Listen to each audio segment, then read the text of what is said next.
Montana wildlife officials believe a grizzly bear mauled a woman to death in this national forest only 8 miles west of Yellowstone National Park. The fatal encounter happened in July of 2023. A hiker found the woman, identified as 47-year-old Amie Adamson, dead on the Buttermilk Trail in the heavily wooded Gallatin National Forest of Montana.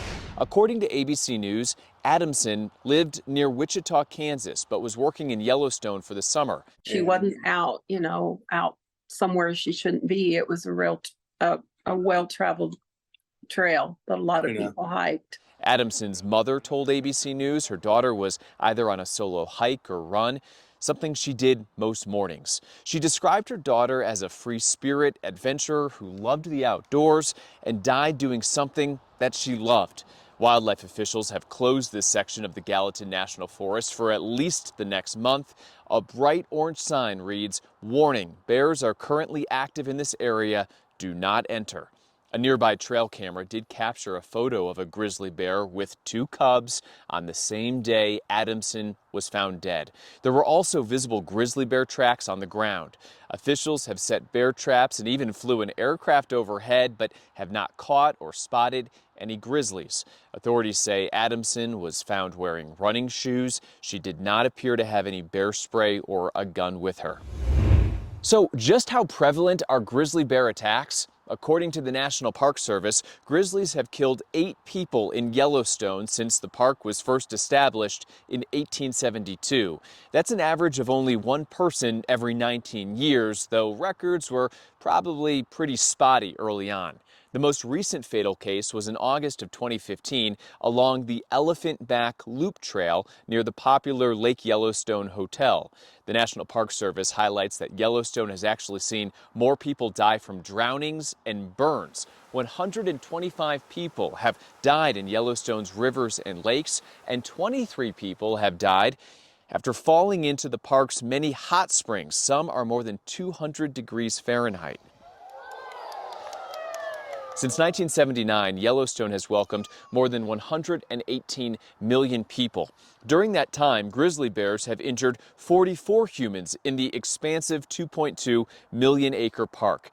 Using those data points, the National Park Service says 1 in every 2.7 million Yellowstone visitors are injured by a grizzly bear. Of course, your odds depend on what you do in Yellowstone. Someone who stays in developed areas near the lodges or on the boardwalk around Old Faithful would have only a 1 in 59 million chance of getting attacked by a grizzly.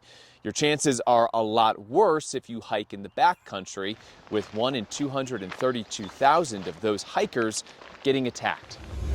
Now here's the bad news. The Montana Department of Fish, Wildlife, and Parks admits grizzly bear populations are becoming more dense and widespread, increasing the likelihood of bear encounters. This map shows where grizzlies roam. The green section highlights their present-day territory. The gray section outlines their historic range. In addition to Alaska and large sections of Canada, more than 2,200 grizzlies can be found in certain parts of Idaho, Montana, Wyoming, and Washington. I'm a big national park advocate. I love to hike and often do it solo, but I'm not going to lie to you. The idea of a bear attack does scare me.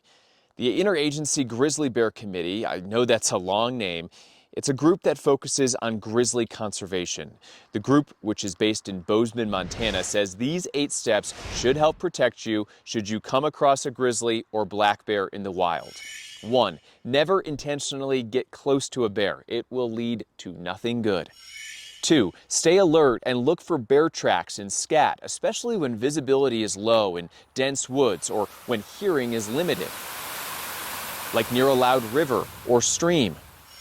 3. Travel in a group. There is power in numbers and typically more noise too.